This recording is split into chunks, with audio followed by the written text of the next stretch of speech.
Bonsoir à tous, bienvenue sur ATV Guadeloupe dans Questions Directes. Je reçois ce soir un sportif, Charles Dumont. Bonsoir. Bonsoir. Vous êtes le directeur du CREPS Antilles-Guyane, Tout à un fait. établissement qui a formé tant de sportifs guadeloupéens. Comment se porte le CREPS aujourd'hui après plus de 50 ans d'existence? Écoutez, il se porte bien, hein. C'est une maison qui a 50 ans d'existence, vous l'avez dit. Nous avons fêté ses 50 ans l'an passé, au mois de juin Oui. 2015. Et ce CREPS a beaucoup de projets, beaucoup d'activités en route. Et donc, on ne peut envisager l'avenir qu'avec beaucoup d'optimisme. Oui. Donc, quand on pense CREPS, on pense pôle d'excellence, infrastructure également de très haut niveau. Est-ce qu'aujourd'hui, il y a encore des choses à faire dans ce CREPS Antilles-Guyane? Oui, il reste Oui. encore pas mal de choses à faire, mais quand vous évoquez le fait que cet établissement est un établissement d'excellence, c'est le cas. C'est le cas dans l'accompagnement des sportifs de haut niveau, c'est le cas dans les formations, c'est le cas aujourd'hui dans le pôle de santé qui a ouvert ses portes en accord avec l'ARS, c'est le cas également dans la cohésion sociale, puisque cet établissement est celui de tous les Guadeloupéens, c'est celui de la population, et il a toujours été ainsi. Et il faut qu'il le reste. Donc le haut niveau, bien sûr, il y a une place essentielle. On connaît le nombre de champions qui ont été formés dans cet établissement dans toutes les disciplines, mais il y a aussi des cadres de grande qualité qui ont opéré, qui sont aujourd'hui des dirigeants sportifs dans les clubs ou dans les ligues, et ça aussi c'est une richesse pour le territoire. Et le CREPS, malgré justement cette qualité, cette excellence, comme vous avez dit, il faut toujours l'ouvrir à la population guadeloupéenne. Ça ne peut pas être Ben, fermé. l'excellence n'est jamais finie, on recherche toujours Ouais. l'excellence et elle évolue avec les contraintes du temps. Aujourd'hui, cet établissement, bien sûr, est prioritairement ouvert à tous les Guadeloupéens, hein, notamment aux jeunes sportifs Ouais. guadeloupéens, mais pas uniquement. La population peut également venir y faire du sport. Mais la vocation de cet établissement, c'est de couvrir aussi les départements que sont la Martinique et la Guyane, donc en support aux activités que peuvent développer ces territoires, et d'avoir également un rayonnement sur l'ensemble de la Caraïbe. Oui. Donc c'est vraiment un établissement phare pour l'ensemble de la zone Caraïbe, Amérique du Sud. Alors, au sein de cet établissement, le CREPS, il y a des pôles, des pôles France, Ouais. par exemple, le pôle escrime, c'est un pôle France. Ça veut dire qu'il y a aussi l'aspect sportif, mais l'aspect scolaire, éducation pour les jeunes qui sont au CREPS. Alors, nous avons la chance d'être un établissement unique sur le plan de l'infrastructure proposée, c'est-à-dire qu'il y a dans le CREPS une cité scolaire d'excellence sportive qui regroupe à la fois un collège et un lycée. C'est unique, il n'y a pas d'autre dispositif comme celui-ci, piloté par une proviseure, donc une seule personne à la tête de ces deux structures scolaires, Madame Chantal Cusset, qui fait un travail remarquable avec son équipe d'enseignants. Des enfants qui sont choisis par les ligues qui viennent, donc qui ont déjà un profil sportif bien avancé, qui suivent un cursus scolaire normal, de Oui. qualité. Et puis cet établissement, depuis 4 ans, obtient des résultats exceptionnels, puisque 100% de réussite à la fois au brevet des collèges et au baccalauréat, c'est tout à fait exceptionnel. Et le statut du CREPS va évoluer, va changer durant ces prochaines années. Ça a déjà commencé, puisque les infrastructures seront gérées désormais par la région. Ensuite, le personnel sera géré par la région en 2017. Vous craignez cette mutation, ce changement ou pas? Absolument pas. Non? Pour être très honnête, nous vivons aujourd'hui, 29 février, le dernier jour en tant que structure d'État.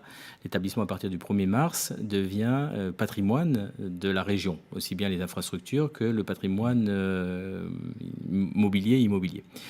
Je pense que c'est un énorme avantage, car aujourd'hui les choses vont être très claires. Oui. Les missions nationales resteront celles que l'État nous a fixées, mais nous allons définir clairement avec la région les orientations que celle-ci veut mettre en place en termes d'accompagnement des sportifs, en termes de formation des cadres, en termes d'ouverture à l'ensemble des citoyens.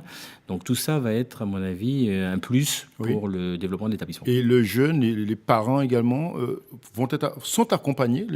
Le parent qui a un enfant au sein du CREPS, est-ce qu'il est accompagné financièrement? Est-ce qu'il a des moyens supplémentaires?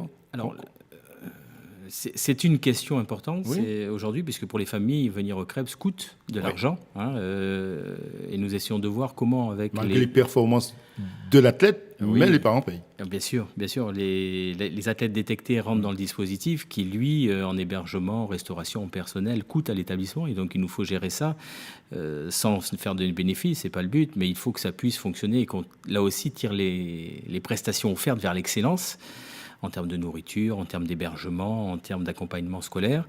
Ça a un coût, bien évidemment. Et nous essayons de voir comment nous pouvons mobiliser à la fois des partenaires institutionnels pour nous accompagner, la région notamment, mais aussi des partenaires privés qui, bien sûr, pourraient aider cette jeunesse dans leur parcours, dans son parcours de vie, en fait. Oui, et récemment, vous vous êtes fait livrer de nouveaux logements. Ces logements sont destinés essentiellement aux sportifs ou ce sera ouvert également à des associations qui viennent en Guadeloupe, par exemple? Actuellement, nous avons des hébergements pour les sportifs internes dans l'établissement. Donc, nous avons 70 lits actuellement ouverts pour les internes. Et nous avons réceptionné le week-end dernier 4 bâtiments qui accueillent 70 lits supplémentaires, ouverts à l'ensemble l'ensemble du public, qu'ils soient sportifs ou non. Cet établissement, en tous les cas, offre des conditions d'accueil en hébergement qui sont de type hôtel 2 étoiles. Oui, beaucoup de disciplines, beaucoup de sports sont accueillis donc au sein du Krebs. Il y en aura d'autres dans les prochaines années, d'autres ligues.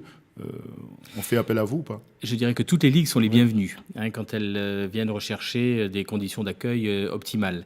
Maintenant, certaines ont des infrastructures qui nécessitent une externalisation. Je pense à la voile, notamment toutes les activités nautiques, la voile, le surf, le kayak, ont besoin d'avoir un pied dans l'eau. Donc, viennent chercher au Krebs autre chose, c'est-à-dire les conditions d'accompagnement des sportifs, les conditions d'hébergement, et nous pouvons leur offrir tout cela. Oui.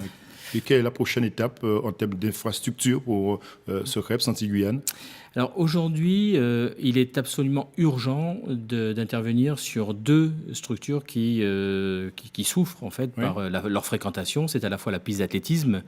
Nous avons un champion du monde junior, William Bellossian, qui s'est entraîné, qui s'entraîne de moins en moins, bien heureusement, mais qui s'est entraîné pendant très longtemps sur cette piste qui n'est pas en état d'accueillir un athlète de cette qualité et des équipes nationales qui voudraient venir s'y entraîner.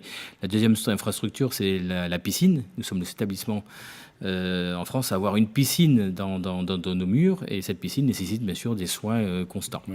La perspective, et la dernière, c'est le dernier investissement de l'État dans un établissement, c'est la création d'une salle d'escrime qui devrait voir le jour d'ici à 2017. Alors, rendez-vous est pris, on fera le bilan en 2017. Merci Charles Dumont d'être venu ce soir évoquer bien évidemment ce Krebs Antilles-Guyane. Merci. Merci pour votre Bonne accueil. soirée sur ATV Guadeloupe. À demain. Bonsoir.